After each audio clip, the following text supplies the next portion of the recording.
Well, what is going on, everyone? Welcome back to Kitchen Table TCG. My name is Louie. I hope you're having yourself a fantastic day. Today, I wanted to talk about the Magic the Gathering movie announced in live action series. They are teaming, Wizards of the Coast is teaming with Legendary Entertainment to create this movie stuff. And I want to talk about that. Now, I want to say this first.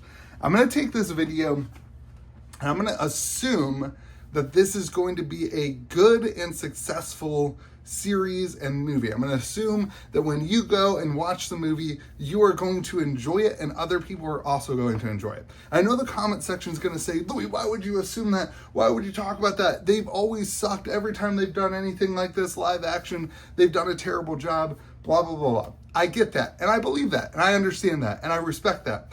But that kind of dialogue is boring, and it's not really that helpful to this conversation. If it flops, it's going to do basically nothing but waste money for Hasbro. If this movie sucks, it's not going to take away from the current Magic the Gathering environment. It's not going to change your life. It's not going to change my life. It's not going to change stores or that kind of stuff. But if this movie and this live series is really good, this has the potential to be really, really good for Magic the Gathering, for players like you and me, and for store owners and the whole economy of the game as well. I want to talk about that kind of stuff. So first off, what I'm excited about. If this movie series, my wife loves sitting down and binge watching Netflix shows with me. That's like one of our things that we do. And I know I wish we had something better to do together. I wish we would like spend time doing other hobbies or something like that. But that's what we do. We watch, right now we're watching Alone, right? The Alone Australia right now. We're hanging out. We watch some TV together. She falls asleep. Then I get back to work, right? That's how our life works. But if the Magic the Gathering series is good, this is what I'm excited about. It produces an opportunity for me and for millions of other people who are just like me to engage with Magic the Gathering in a way that our spouses, our friends, our friend groups typically they wouldn't go and play Magic the Gathering, but maybe they'll watch a movie, maybe they'll watch a TV series. It's a way to engage with our hobby with other people who typically wouldn't engage with the hobby. And I think that that is such a huge deal for individuals who have been trying to get their friends, their family, their spouses to play Magic the Gathering for 10 years.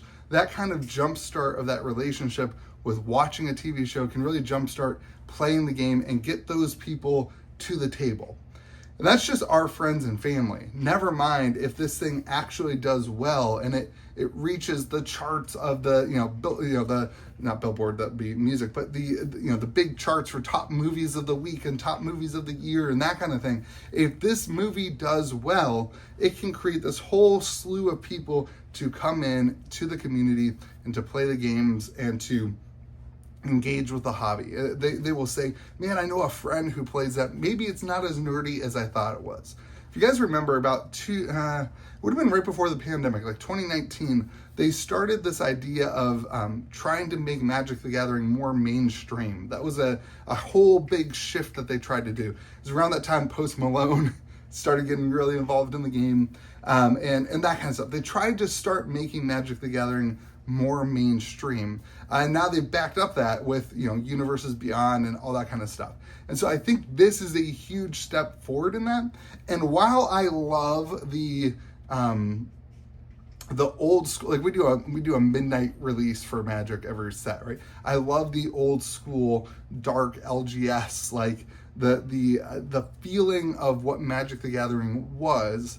For the success of Magic the Gathering to grow, it does need to become more and more mainstream as they continue to grow and try to add things. And so I think this will be a huge positive, again, for those who don't play Magic the Gathering to potentially come into the gathering and into the crowd. The last thing I want to talk about, and this is the thing I think has the biggest potential to flop, as I said in the beginning of the video.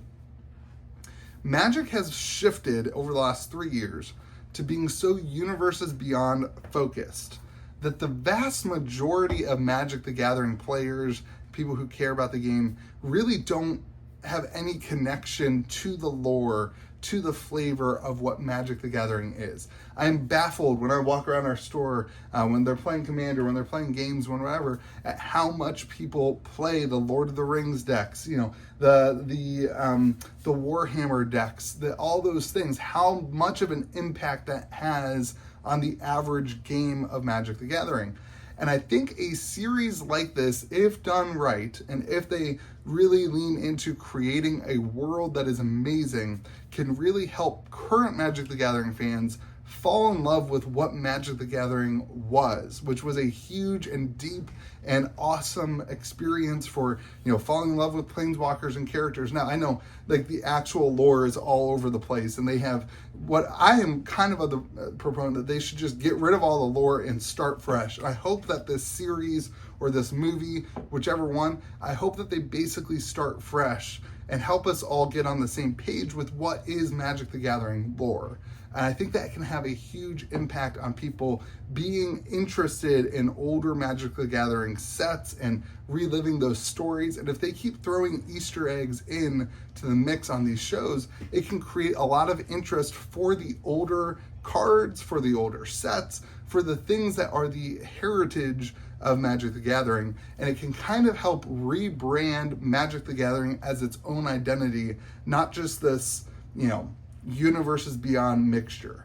If they do it right and if they do it well, I think it can be a really, really good thing for both the new players, current players, and then obviously all those things lean into more excitement at your local game store, more excitement for singles on TCG Player, more excitement for all the products, which can help the economy of the game as well, which helps players, which helps stores, whatever. So the economy of the game can be, you know, better. We can see a more robust player base, more robust people coming in to play Commander, that kind of stuff.